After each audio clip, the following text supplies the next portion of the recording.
Bir də son olaraq bunu demək istəyirəm ki, cəhənnəmin odunu, atəşini hər bir insan bu dünyadan aparır. Burada elədiklərimiz bizim axirətdə cəhənnəm odunda yanmağımıza və yaxud da cənnətə getməyimizə səbəb olur. Unutmayın ki, bu dünya imtahan dünyasıdır. Biz necə ki məktəbə gedirik, 11 il təhsil alırıq, 11 ildən sonra imtahan verib universitetə girə bilməyəcəyimiz yoxlanılır. Elə də ki, axirətimiz elədir. Yəni bu dünyada yaşayırıq 60, 70 il, 80 il, hamısını dərs kimi keçirik, imtahan olunuruq.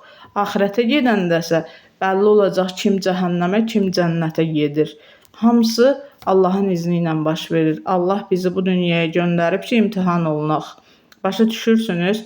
Yəni insanlar sizlərdən ehtiyacı olan insanlar təbii ki, kömək istəyəndə biraz egonuzdan aşağı alın. Unutmayın ki, sizin o pulunuz, o dövlətiniz, o varınız hamısı Allahın izni ilə sizə verilib. Allah istəyib verib. İkincisi də Allah Subhanahu Taala bir daha deyirəm, Quranda belə buyurub ki, adi o heyvanların ruzisini belə biz insanların ruzisinin içinə qoyub göndərir. Yəni bizim o ruzimizin içində heyvanların da haqqı var. Ehtiyacı olan insanların da haqqı var. Kimsəsizlərin, xəstələrin də haqqı var. Heç kim deməsin ki, bu gün mənim milyonum var, hamısı mənimdir.